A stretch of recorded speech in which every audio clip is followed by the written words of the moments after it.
Hello, I'm Joseph Raganas, filling in for Alan Podcotter, and you're listening to Call Talk for August 18, 2021. Today's topic is how text messages can help generate, nurture, and convert leads. If you are listening live, we invite you to be a part of the show and ask questions. Here's how you do it. Email me at calltalk@benchmarkportal.com. I want to remind everyone that all of our shows are archived and available to listen to at benchmarkportal.com any time of the day. And now, I would like to introduce you to the host of Call Talk, Bruce Belfiore.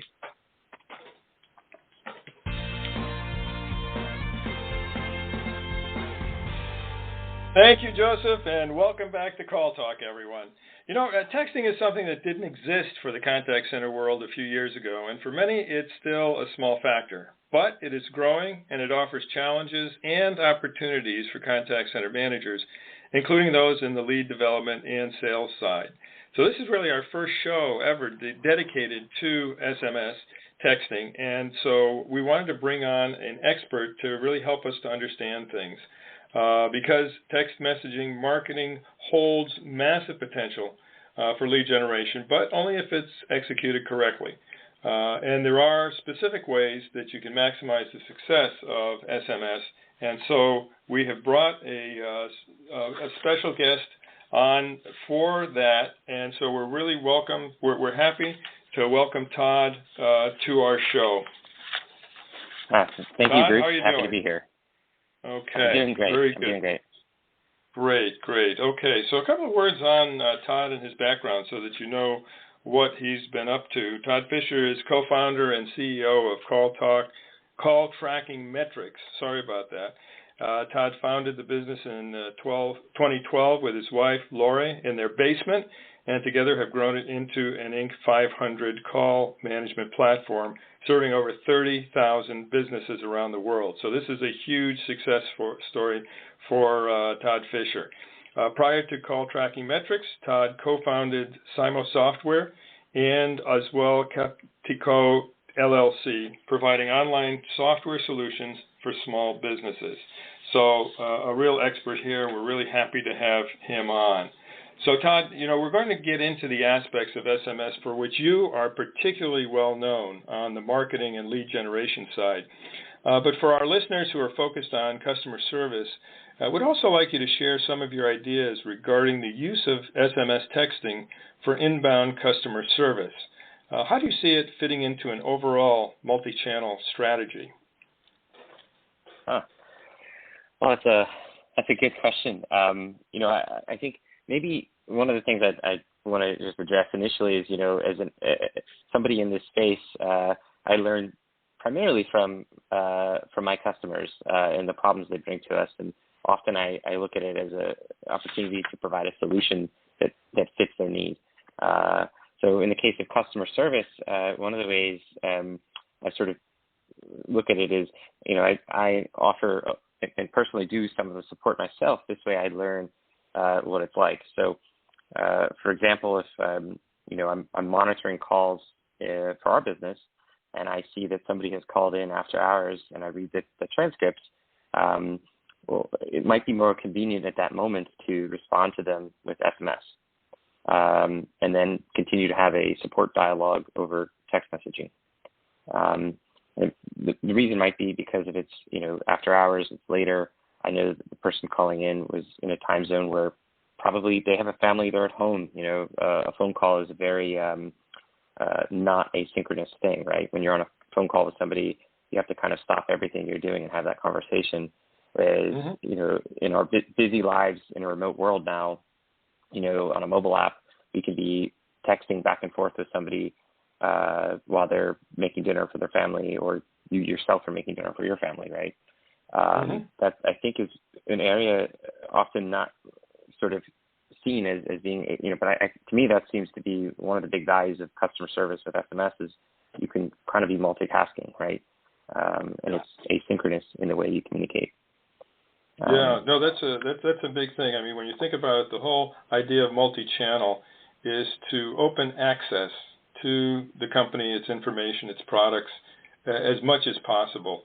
And so a big component of that is convenience and allowing people to communicate with your company, or it could be a government entity or a nonprofit, but with whoever your employer is in the most convenient way for them at any time, right? Any way. And so that's right. what you're saying hits that point exactly. Yeah. And so that's sort of like my own personal experience, like doing support and helping people. It was just more convenient to communicate at certain times of the day over SMS. And also has some added benefits, right? I can send a link with text, and that person receiving the message can click it. It's far easier to click a link than for me to try and read the URL to you over the phone.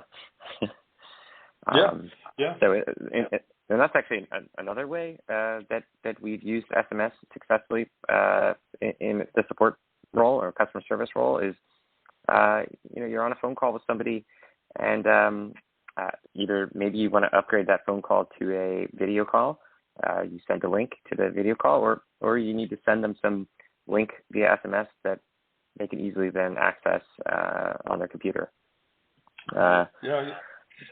You know what it makes me think of too is the fact that for many, texting, once they got into it, was something you did with your loved ones and your friends for the most part, right? So that's how you got into it to begin with, and that's when your family members or whatever would text you a link to an article they wanted you to read, or pictures that they wanted you to see, photographs, et cetera, and it helps to sort of create and further a relationship. I think for a lot of people, texting still has that aspect to it, and so companies can actually leverage that sort of latent relationship component of texting that I think a lot of people, certainly I have as well.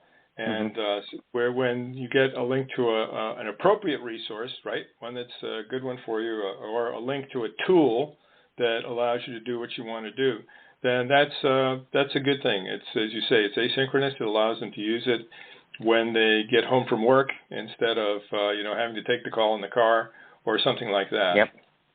Yep, but not in the car, right? Exactly, absolutely. The car. So, well.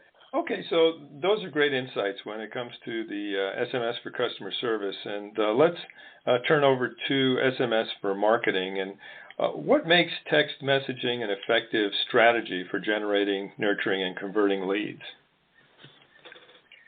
Yeah, that's good. I think that I think what it is it gives you that additional touch in sort of the lead life cycle. It gives you a touch point that is, again, like you were kind of saying, is potentially more personal. Assuming you can get that text message in front of somebody at the right moment, and that they want it to text message. I do think there are ways that SMS you want to be avoiding blindly sending text messages to people. I think it's best used when there's an established relationship with somebody. Obviously, you need to have their permission. And I also think that it's wise to use it in a very targeted way at a very opportune moment, right? So, for example, like, if I purchase a list of phone numbers, it wouldn't be appropriate for me to send a message, right? This would probably not even be legal, right? So you wouldn't want to do that as a way for marketing. What you would maybe want to look at doing is if somebody has engaged with you, I've called your business, I've had a conversation with your sales reps, and I'm engaged in the product, in the prospects of purchasing the product. In that scenario, it may make sense to send a message to say, hey, great having a conversation with you, great demo, here's some resources you can use to follow up, right? Things of that nature, where it's like assistive. Email obviously plays a role here too, but SMS can be very informative, especially if, when you're maybe, depending on the nature of the product, but also just sort of as an additional touch point. That's what's interesting about it to me. Yeah, and, it could facilitate a follow-up conversation, right? So I think the best uses there would be that, when you do that follow-up outbound, let's say with SMS, that it is eliciting a follow-up conversation, and that messaging conversation can start via SMS, right, and sort of to carry that conversation forward. Because in the sales cycle, right, there's all forms of communication, right, to kind of facilitate the growth of a new relationship. And I think SMS can play a really, really good role. Even just a friendly reminder about an upcoming meeting is could be quite nice as well. So. Yeah, absolutely. Well, you had shared some of the statistics that go along with, mobile devices, SMS, messaging, etc. Could you share some of that information with our audience that you have with regard to stats? I think, So, let me see here. Let me see. What do we have here? So there was mention of it being number one form of communications for, real-time intelligence. Let's see. I don't know. That's okay. I remember you saying that, I got one. It was the 98% open rate is what makes SMS such a good touch point, right? The fact that it has a nearly 98% open rate, which is, phenomenal when you're thinking about outreach. Now, that's why it's so important that it's outreach that was desired, right? So that's why I always stress. I think it's best when it's a warm lead, it's a good lead.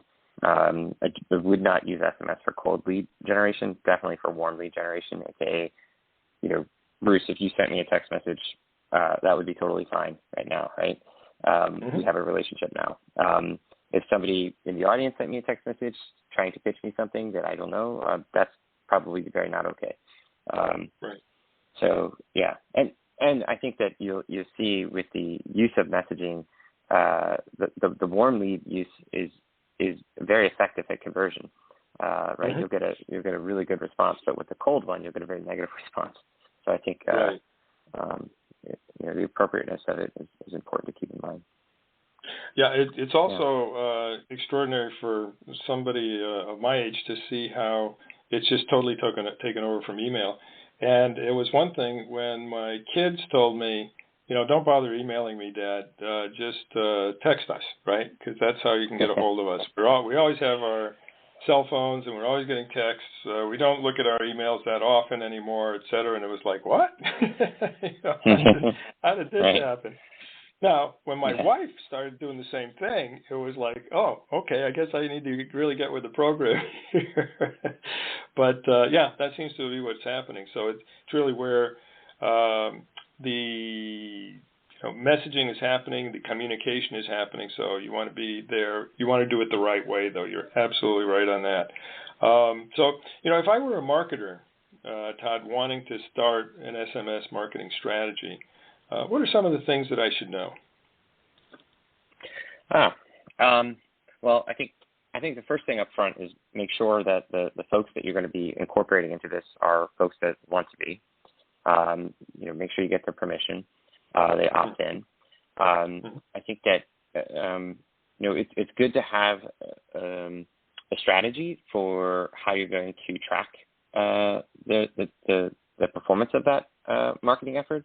So as you're sending text messages, make sure you have a mechanism in place to respond. I actually think that the text message as a one-way is not very good, but as a two-way communications channel, it's quite nice. So if be prepared if you're going to be sending out text messages. I think to be replying. Obviously there is the idea of sending out a text message with the intent to get a phone call. Because I see this with many customers where they'll send a message and the desire is to get you to call in, and that's effective too. In my opinion, I think the follow-up via text is actually nicer because then they're engaged and that can turn into a phone call or a demo, a video conference call is a great kind of follow-up from that.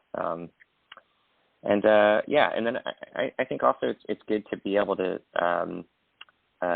think about how do you go from, like, how do you also know which campaigns and the conversion rates, like have your conversion strategy defined, right? So you know, like, so what are your goals from this campaign, right? And how are you going to correlate the conversions of those goals to the original outbound activity of your SMS platform. Mm-hmm. Mm-hmm. And do you have specific tips with regard to the SMS strategy in order to sort of meet customers where they are? You know, baby boomers being different from Gen Z folks, and do you have any tips on that? Oh, that's a good question. I think that's an interesting one. I mean, you could potentially think about how you would incorporate demographic data that you might have on folks to customize the message to them. Perhaps there's different language that might resonate differently. But I don't know. I don't know how effective that actually is at the end of the day, right? I mean, if you have a phone, regardless of your generation, and you get a message that, you get a text message that, a follow-up text message about an interest you had in some product, or a follow-up from a demo or something like that. I feel like any generation may respond well to that text message. I think at this point, at least I just wonder, how about incorporating emojis and memes? Does that work as well with baby boomers as it does with the Gen Z folks? Oh, I don't know. Maybe not. I actually don't have much data on that. I wonder how we might do a test on that. Sure. Yeah. I mean, well, let's talk about it. Do some research there. Yeah, I think maybe some research is warranted there, but I would have to imagine everyone has a sense of humor when it comes to these things and may find it amusing. I don't know. But probably you have to be tactful in that, right? In your use of emojis to make sure that it's appropriate, right? I would imagine if you're targeting like a bank customer or something like that, maybe emoji's not gonna, resonate as well. But who knows? Maybe it will. Well, I've seen something that indicates that 12 p.m. is often the most common and effective time to send out a campaign message. Have you found that to be true? Well, I can certainly say that's when we see the most text messaging traffic on our platform. So I think that probably corroborates your stat there. The data we see a spike. Usually it starts around 11, 11:30, and then it wanes around 3, maybe sometimes 2. Yeah. And what about offering promotions in text? I think you want to be careful there. I'll say, so if you have an explicit, if you have an existing customer, let's say, and they've opted in to this idea of getting promotions, then absolutely, go ahead. But I think be especially careful with that kind of use of text from the standpoint of there are a lot of people out there that are looking for, you to send them a message and you didn't have permission. So you do want to be careful. We've definitely seen folks get in trouble, and you don't want to send messages to the wrong folks. So you do want to make sure that if you are sending out promotional text messages, that you have that written consent, or you have that customer established and they've opted into that kind of messaging. Gotcha. And actually, in fact, with ADP being here, you want to all your SMS activity, you're going to want to get approval first to have that kind of campaign message going out. So as long as you're also incorporating opt-out language in that message, it should be good. Yeah. Right. But opt-out in all text message communication is really important. Is important, right? No, that's good advice. Well, we're going to go over to some questions, but I just wanted to see if there was anything else that you wanted to say with regard to the characteristics that can help marketers generate, nurture, and convert leads through text message marketing. Any further thoughts on that? Yeah, I mean, I think a call to action, right, in the message, if it's, make it clear, short and concise, actionable, so that the person getting the message knows why they're getting the message. Incorporate that opt-out language always. Have auto, if you can incorporate automation into that to automate the opting out, like that's actually really important. And A2P is super important for all of your message campaigns. Make sure you're getting them registered and following through with sticking to those campaign guidelines. Okay, very good. Okay, those are great inputs there. At this point, I'd like to go over to Joseph and see if he has some questions for us. Sure. We have a couple of questions that's been emailed from Phil. How would you incorporate SMS into online sales tracking and e-commerce? Oh, that's a cool question. So I guess, a couple thoughts on e-commerce in general would be, the sales follow-up from an order. So, if I've made a purchase, it's great to get opted into receiving SMS updates on my order. How nice is that to know that my package is going to be arriving, Sunday at 11 a.m. Or the fulfillment of my order is nearly complete and will be out to delivery, right? Because UPS I think incorporates a lot of the sort of SMS updates, but prior to that part, getting SMS updates or follow up with customization of my order, right? Sometimes I think it was what I ordered for my daughters. I ordered bubble bath stuff, and I think actually got into an SMS conversation about some of the different soap colors that they might want, and that was quite nice to be able to kind of get a little extra level of customization and sort of personalization in that order experience. And you think about it from like e-commerce. E-commerce is so much about sort of the scalability of that store. But really, once you've purchased, to be able to then provide sort of personalized support, it just kind of starts to make sense, right? Because it continues to be quite scalable in that way. So I don't know. Hopefully that helps address some of the ideas there. Cool. Yeah, absolutely. Can I just add something in there before Joseph asks the next question? That has to do with automation and AI in SMS for the kinds of things you were just talking about. Did you want to talk about where we are, where you think we're headed on that? Yeah, I think that's a great follow-up question. Because a lot of it could be kind of bot handled, right? Where some of the common kind of order follow-up, order questions could be, encoded into some of these like dialogue flow from Google. Would allow you to build out, a whole conversational flow specific to your products, specific to your industry. And I think that these things could be really effective tools, especially in the context of SMS, where the kind of the real-time nature of it isn't as real-time as, say, voice. And also the tonality of the voice isn't as important because it's just text at that point. I think personally, I think we still have quite a ways to go before it becomes like kind of human level. But I think that, especially in SMS, I think you can make it useful and assistive in that it can sort of act as an initial front, gate to that human before the human has to deal with the person, especially if it's sort of like some qualifying questions. And you can cover some of the edge cases where the question doesn't make sense, right? And some of that is the finesse of the script, right? How do you kind of finesse it to feel natural when they respond to you with something that doesn't make sense?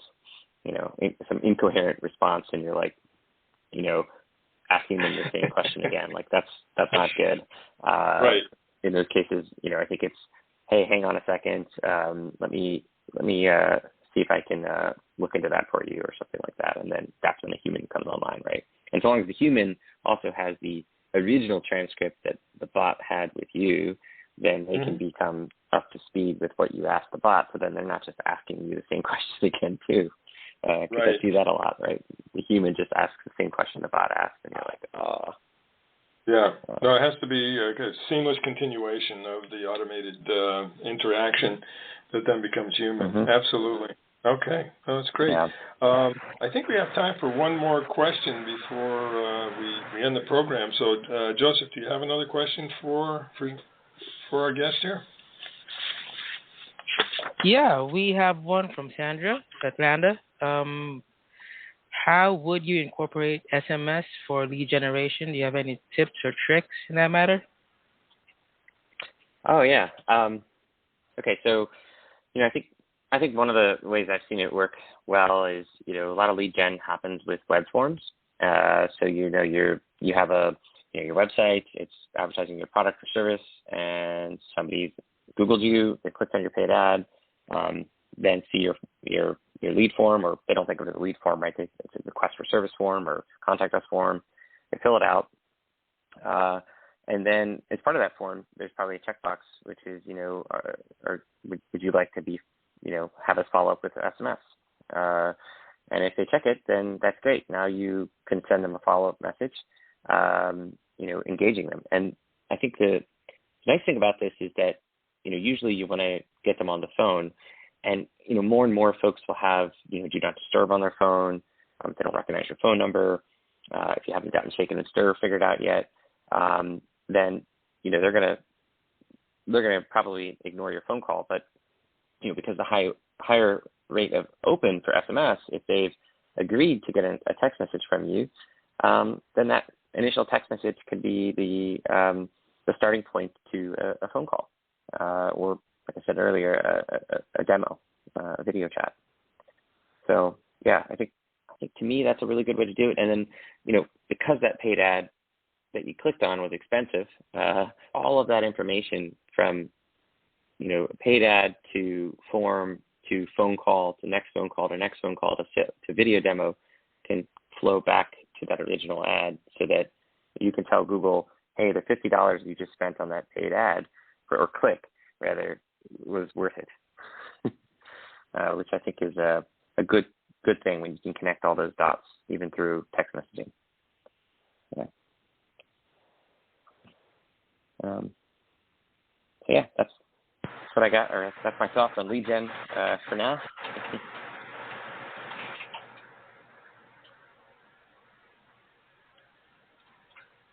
I don't know, did you guys Bruce, do you have anything else? Yes, okay, I do. No, so thank you so much. You can hear me now? Good.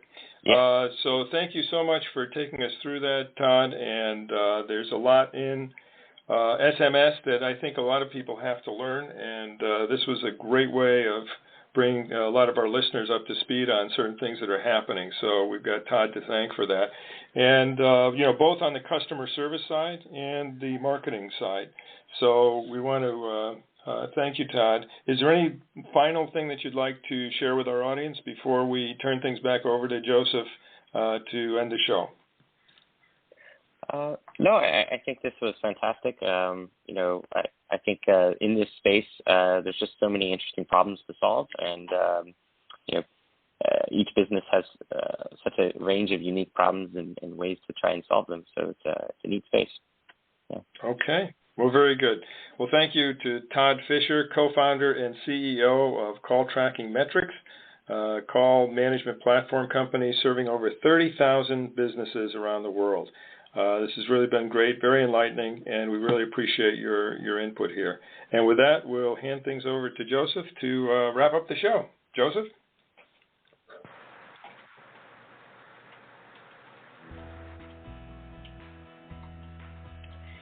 Thanks again to Todd and Bruce for your insightful discussions on the show today.